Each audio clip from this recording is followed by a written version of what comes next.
બિબ્લિકલ shepherd YouTube ચેનલમાં ફરી એકવાર આપનું સ્વાગત છે. હું આશા રાખું છું કે તમે ખુશ મિજાજ છો અથવા તમે આનંદિત છો. તમારા માટે હું નિયમિત પ્રાર્થના કરી રહ્યો છું કે તમે આશીર્વાદિત રહો અને તમારા જીવનો સુખમય અને સુવિધાજનક રહે. ફરી એકવાર હું તમારી પાસે એક વિશેષ વિષયને લઈ આવ્યો છું, જે વિષય મારા માટે અને તમારા માટે ઘણો અગત્યનો છે. અને એ વિષયનું નામ છે તમારી ચર્ચા કેવી છે. તમારા વિશે લોકો કેવી વાતો કરે છે, અથવા તમારા પરિવારના સભ્યો, અથવા તમારા સમાજના લોકો, અથવા તમે જે વ્યવસાયમાં છો, જે કાર્યક્ષેત્રમાં છો, અથવા કોઈ પણ વિસ્તારમાં છો, તે સંદર્ભમાં અથવા ત્યાં તમારા વિશેની ચર્ચા કેવી છે. બાઇબલમાં એક પુસ્તક છે જેનું નામ છે માર્કે પ્રભુ ઈસુ ખ્રિસ્ત વિશેની સુવાર્તા જે લખી, તેના 2 અધ્યાયમાં એક શાસ્ત્ર ભાગ છે, અને તે હું તમારી આગળ વાંચવાની ઈચ્છા રાખું છું. તે આ પ્રમાણે છે, અને આ શાસ્ત્ર ભાગ પ્રભુ ઈસુ ખ્રિસ્ત વિશે છે. અને કેટલાક દિવસ પછી તે ફરી કફરનહૂમમાં ગયો. ત્યારે એવી ચર્ચા ફેલાઈ કે તે ઘરમાં છે, અને એટલા બધા લોક એકઠા થયા કે દરવાજા પાસે પણ જગ્યા નહોતી. અને તે એટલે પ્રભુ ઈસુ તેઓને એટલે લોકોને વાત સંભળાવતો હતો.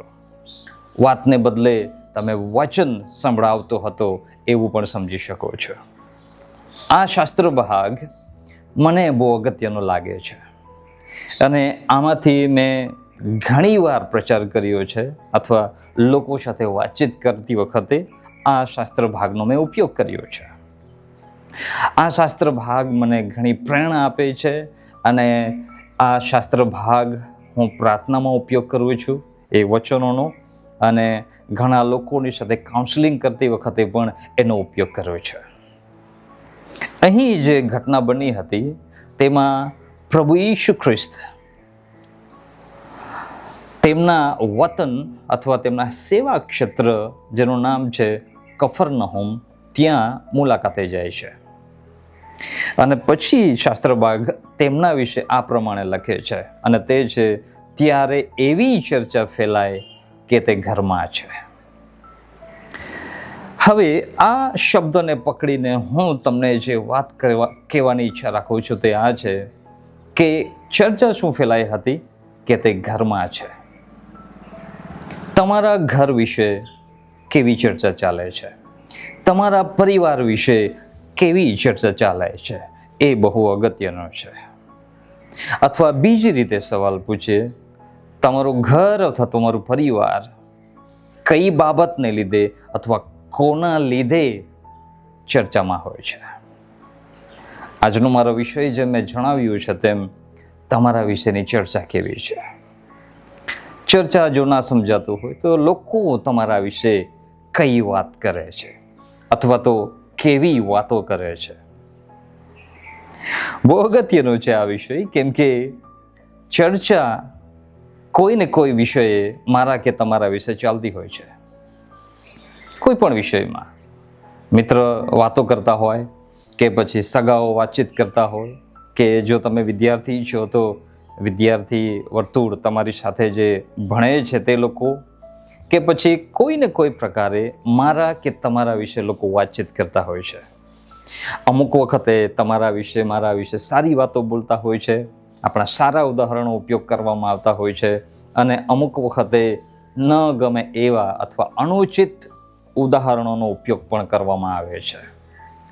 સો આજનો વિડીયો બનાવવાનો મારો ઉદ્દેશ્ય એ છે કે તમે વિચાર કરો, આપણે વિચાર કરીએ કે આપણા વિશેની ચર્ચા કેવી હોય છે. યાદ રાખજો કે ચર્ચા તમારા સ્વભાવને પ્રગટ કરે છે. ચર્ચા તમારી ટેવોને પ્રગટ કરે છે. તમારા વિશેની ચર્ચા તમે કેવા છો તે પણ પ્રગટ કરી દે છે. અને એટલા માટે આપણે બધાએ જ સાવધ રહેવું જોઈએ કે આપણે આપણા વિશેની વાત વિશે કાળજી રાખીએ. જો તમે ઈચ્છા રાખો છો કે તમારા વિશે સારી ચર્ચા ચાલે, તો તેના માટે 2-3 બાબતો ધ્યાનમાં રાખવું જોઈએ. પહેલું, તમારા શબ્દો હંમેશા સુવ્યવસ્થિત રાખો. કેમ કે મોટા ભાગના લોકો તેઓની વાતો વિશે અથવા તેમના શબ્દો વિશે અથવા તો તેમના વાક્યો વિશે ચર્ચામાં હોય છે. જેમ કે રાજકારણ ઉદાહરણ લો. રાજકારણમાં ગરમાવો ક્યારે હોય છે? જ્યારે કોઈ સારું બોલ્યું હોય એટલે તેના વિશે ચર્ચા ચાલે, અથવા તો કંઈ નઠારું બોલ્યું હોય, ન ગમે એવું બોલી નાખ્યું હોય તો તેના વિશે પણ ટીવી ચેનલ્સમાં, ન્યૂઝ ચેનલ્સમાં તેના વિશેની ચર્ચા ચાલતી હોય છે. એટલે કે શબ્દો લોકોને ચર્ચામાં રાખે છે. અને એટલા માટે મારે તમને કહેવાનું છે કે તમારા શબ્દો વિશે અથવા તો આપણા શબ્દો અથવા આપણી વાતચીત કેવી છે તે વિશે સાવધ રહીએ. જો સારા શબ્દોને લીધે, સારા વાતચીતને લીધે તમારી ચર્ચા ચાલતી હોય તો તમને ધન્ય છે. તમે ધન્ય માણસ છો ભાઈ. કેમ કે તમે કોઈને પ્રેરણા આપી રહ્યા છો, કોઈના માટે તમે ઉપયોગી થઈ રહ્યા છો. અને માટે હું દરેકને પ્રોત્સાહિત કરવા માંગુ છું કે આપણે આપણા શબ્દોની ચર્ચા ફેલાવીએ. જ્યારે લોકો કે આપણા સગાઓ કે મિત્ર આપણા વિશે વાતચીત કરે તો આપણા શબ્દો વિશે વાતચીત કરે તો કેટલું સારું. બીજી એક બાબત જે આપણે ચર્ચામાં હોઈએ અથવા કોઈ આપણા વિશે વાતચીત કરતા હોય તો તે એ છે આપણા સ્વભાવ વિશે. સ્વભાવમાં હું આચરણ અથવા વ્યવહારને જોડી લેવા માંગુ છું. બહુ જરૂરી છે કે જ્યારે લોકો વાતચીત કરતા હોય કે તમારું ઉદાહરણ લેવામાં આવતું હોય ત્યારે આપણો સ્વભાવ કેવો છે, તમારો સ્વભાવ કેવો છે તેની વાતચીત જરૂર કરવામાં આવતી હોય છે. અને માટે જેમ અહીંયા પ્રભુ ઈસુ વિશે ચર્ચા ચાલી ગામમાં કે તે ઘરમાં છે, તેમ તમારી ચર્ચા તમારા સ્વભાવના વિશે ચાલે. તો એમાં પણ 2 પાસા નજરે પડતા હોય છે. અમુક લોકોનો સ્વભાવ સારો હોતો નથી અને તેમના ખરાબ સ્વભાવને લીધે, ખરાબ આચરણને લીધે, ખરાબ વ્યવહારને લીધે તેઓ ગામમાં કે સમાજમાં કે દેશમાં કે સોશિયલ મીડિયામાં પ્રચલિત હોય છે અથવા ચર્ચામાં રહેતા હોય છે. જેમ કે અમુક લોકો જાણી જોઈને ખરાબ આચરણ કરતા હોય છે કે જેથી તેઓ ચર્ચામાં રહે. પરંતુ અમુક લોકોનો સ્વભાવ એટલો મીઠો અને સારો હોય છે અને તેમનું આચરણ, તેમનો વ્યવહાર, તેમનો સ્વભાવ એવું સુવ્યવસ્થિત રાખે છે કે તેઓ તેમની જે ચર્ચા છે તેના માટે સુવિખ્યાત હોય છે અથવા તો તેઓ જાણીતા હોય છે. પહેલાં મેં તમને કહ્યું કે આ પ્રભુ ઈસુ ખ્રિસ્ત વિશે એવી ચર્ચા ચાલી કે તે ઘરમાં છે. દરેક વ્યક્તિની ઈચ્છા હોય છે કે તમારી ચર્ચા ચાલે અથવા તો મારા વિશે લોકો વાતચીત કરે તો કેટલું સારું. અને એ સારી બાબત છે કે તમારા વિશે લોકો વાતચીત કરે, પણ તમારા વિશે કેવી વાતચીત કરવામાં આવે છે તે પણ સમજવું જોઈએ. તેમાં મેં પહેલી બાબત તમને કહ્યું કે તમારા શબ્દો કેવા છે તે વિશે હંમેશા સાવધ રહો, કેમ કે એની ચર્ચા જરૂર ચાલશે. બીજું, તમારો સ્વભાવ કેવો છે તે વિશે સાવધ રહો, કેમ કે સ્વભાવ ચર્ચામાં હોય છે. તમારું આચરણ, તમારો વ્યવહાર, તમારા વર્તણૂક ચર્ચામાં તો જરૂર રહેશે. ત્રીજી એક બાબત હું તમારી આગળ મૂકવા માંગુ છું જેના લીધે આપણે કે તમે ચર્ચામાં હોઈએ છીએ, અને તે છે પૈસાની બાબત. આજકાલ એવા સમાચાર પત્રોમાં તમે વાંચો કે સૌથી વધારે ધનવાન કોણ છે, કયા દેશમાં કયો વ્યક્તિ સૌથી ધનવાન છે, તો તેની બહુ ચર્ચા ચાલે. ખાસ કરીને નેટવર્ક માર્કેટિંગવાળાને તમે જુઓ તો તેઓ એવા કરોડોપતિની વાત કરતા હોય છે, સક્સેસફુલ થયેલા, સફળ થયેલા લોકોની વાતચીત કરતા હોય છે, અથવા તો ન્યૂઝપેપર્સમાં મોટે ભાગે જે અતિ ધનિક લોકો છે તેમની જ ચર્ચા કરતા હોય છે અથવા તેમના વિશે જ વાતો ચાલતી હોય છે. કોણ સૌથી વધારે ધનવાન થયું? એવી મોટી મોટી કંપનીઓના નામ આપવામાં આવે અને આપણા દેશમાં કોણ સૌથી વધારે ધનવાન છે અને આપણા રાજ્યમાં કોણ સૌથી વધારે ધનવાન છે. એટલે કે તમે જોશો તો લોકો આજકાલ પૈસા વિશે બહુ ચર્ચા ચલાવે છે. સોશિયલ મીડિયામાં કહો કે પછી આમ જ ગામડામાં પણ બેઠા હોય કે વાતચીતમાં પૈસાની ચર્ચા બહુ ચાલતી હોય છે. પણ સમજવાનું છે કે તમારી જ્યારે ચર્ચા ચાલે છે પૈસાના વિષયમાં, તો એમાં પણ બે પાસા છે, સારું પાસું અને નઠારું પાસું. મારા પ્રિયો, પૈસાના વિશે જ્યારે લોકો તમારા વિશે વિચાર કરે અથવા વાતો કરે અથવા ચર્ચા કરે, ત્યારે તમારા વિશે શું બોલાય છે, શું બોલાય છે તે અગત્યનું છે, કેમ કે એ તમારા સ્વભાવ, આચરણ, વિચાર સાથે પણ જોડાયેલું હોય છે. મારી પ્રાર્થના છે કે જ્યારે લોકો તમારા વિશે અથવા તો તમારા આર્થિક વહીવટ વિશે, પૈસાની વાતચીત જ્યારે કરે, ત્યારે તમારા વિશે એવી વાતચીત ચાલે કે આ માણસ તો ભલો માણસ છે, આ માણસ તો ઉદાર માણસ છે, આ માણસ તો બીજાને મદદ કરવામાં પાછો હટતો નથી, આ દયાળુ છે, આની પાસે મદદ લેવા જઈએ તો જરૂરથી મદદ કરે છે. એવી સાક્ષી, એવી ચર્ચા શું તમારા વિશે લોકોમાં છે? 3 બાબતો મેં તમારી આગળ પ્રગટ કરી છે અને બહુ અગત્યની છે. પ્રભુ ઈસુ વિશે એવી ચર્ચા ફેલાય કે તે ઘરમાં છે. તમારી ચર્ચા જો ચાલતી હોય તો તે કયા કયા વિષયો માટે ચર્ચા ચાલે છે? તેમાં પહેલું મેં તમને જણાવ્યું કે તમારા શબ્દોની ચર્ચા કેવી છે. બીજું, તમારા સ્વભાવની ચર્ચા કેવી છે. અને ત્રીજું, પૈસાના સંદર્ભમાં, આર્થિક વહીવટના વિષયમાં તમારા વિશે કેવી ચર્ચા છે, કેવી વાતો ફેલાયેલી છે.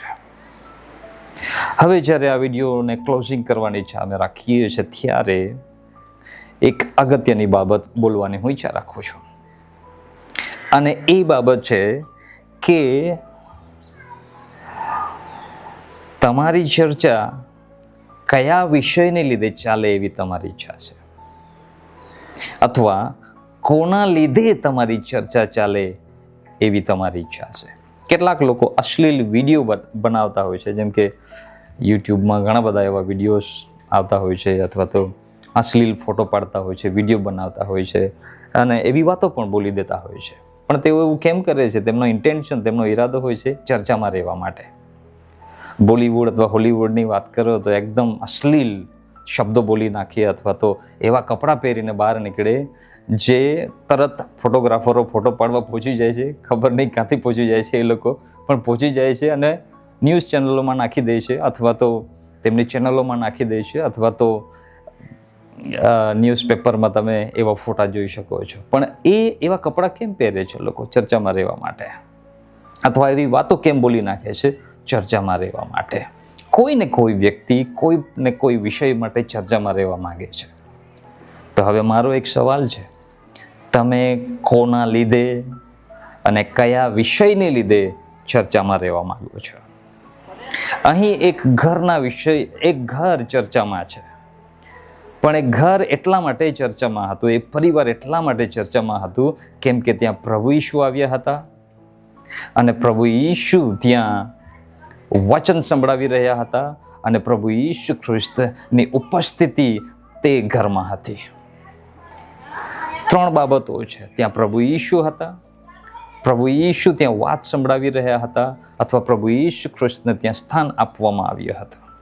અને એટલા માટે મારા પ્રિય, આ ઘર અને પરિવારની ચર્ચા ચારે બાજુ ફેલાઈ ગઈ હતી.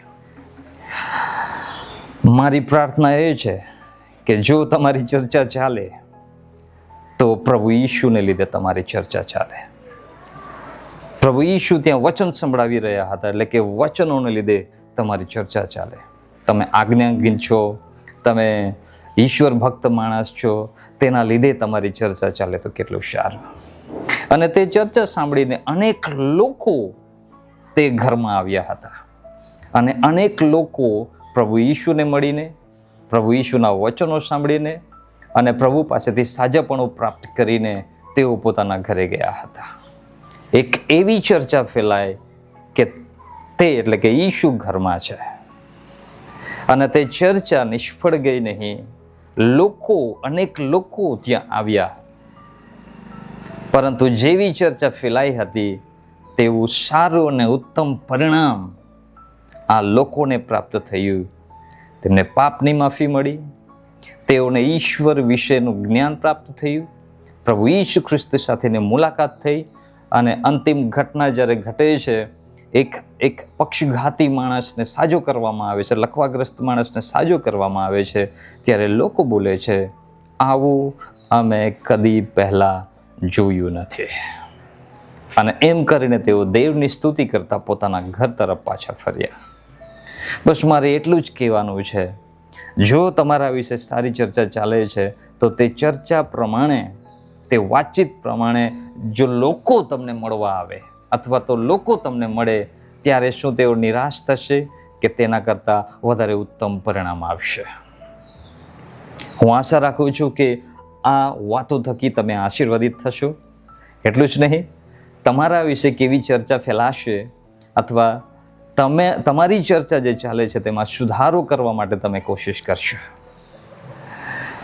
મારી પ્રાર્થના છે કે તમે સગડા આશીર્વાદિત થાઓ, અને જેમ ઈશુ તે ઘરમાં આવ્યા તેમ તમારા ઘરમાં, તમારા પરિવારમાં પણ ઈશુ આવે, તેમનું વચન તમારા જીવનમાં આવે, તમારા પરિવારમાં આવે, કે જેથી પ્રભુ ઈશુને લીધે તમારી ચર્ચા વ્યક્તિગત ધોરણે અને બધી જ રીતે ફેલાય. મે ગોડ બ્લેસ યુ.